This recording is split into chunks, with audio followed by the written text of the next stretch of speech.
Yeah, what are your thoughts on e-commerce right now? What's happening in this world today? I know I have my own opinions on it, but generally you and I have the same viewpoint. We're one of those that we look at the silver linings instead of just paying attention to the media. How do we leverage it? So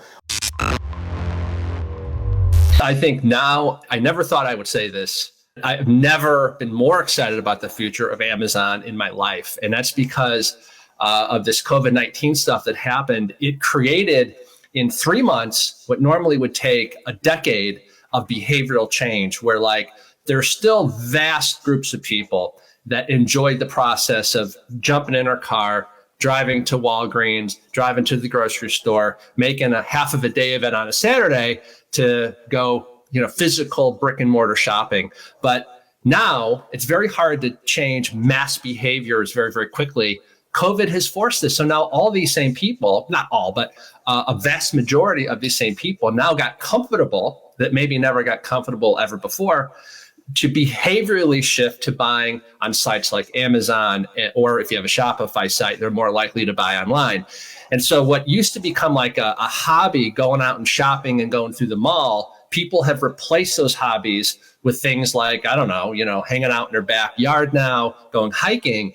So I think the future of Amazon is brighter than ever before. And 100%. Yeah, thoughts?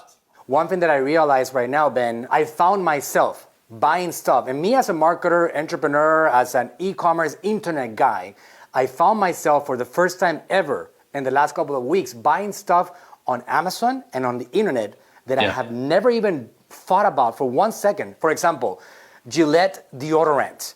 I've always bought them on the supermarket. I've always bought them in Walmart or like in the pharmacy. Razors.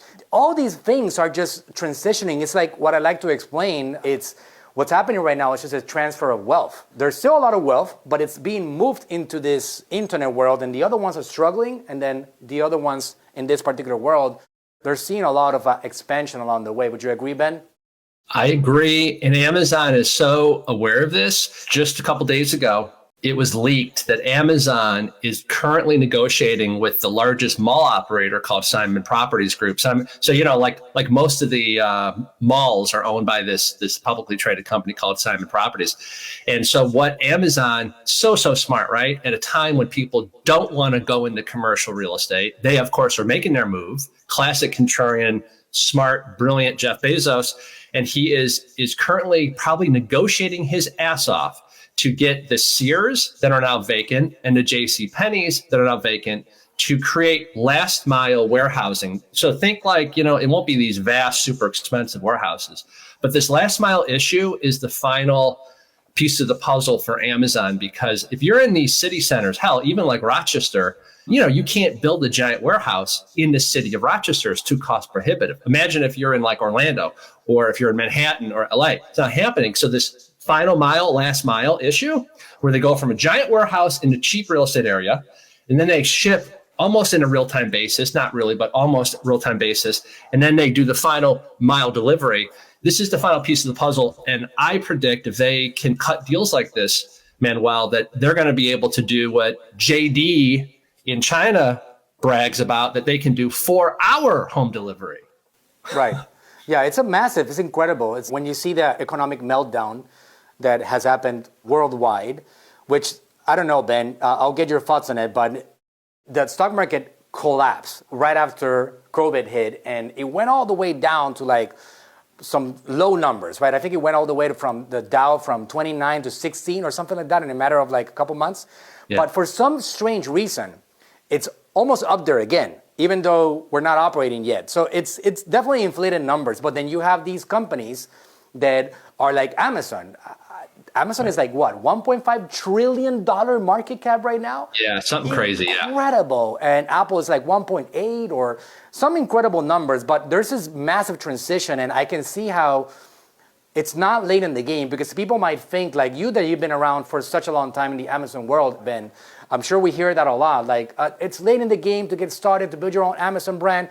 But it's not, because all this massive push, what I see is an acceleration of something that was going to happen regardless, meaning that in 10 years on the line, we're going to be internet only. Well, instead of that, we're moving towards internet only now because we don't have a choice.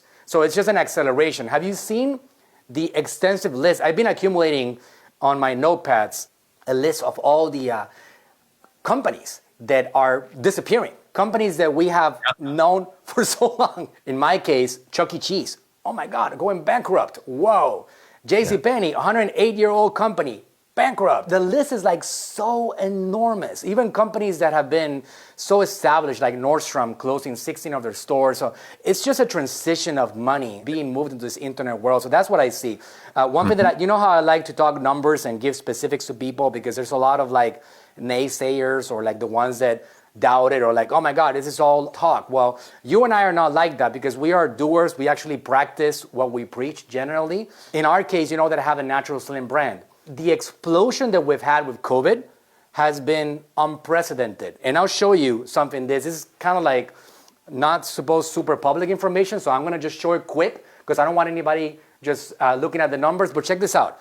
This is the explosion, the COVID-19 explosion. All right. Nice. The last 3 months, that's what happened during COVID.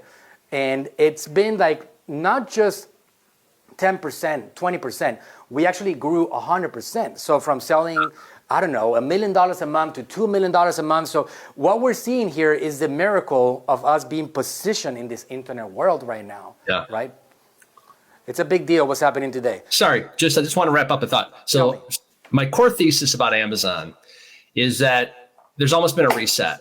And so this, if you get on Amazon now, and if you take it seriously, it's like going back in time. It's like hopping into a time machine circa 2012, 2013, because there's such a massive tsunami wave of new buyers, consistent buyers, people that are now behaviorally trained, you know, Pavlovian dog, they ring the bell and the dog food appears, behaviorally trained now.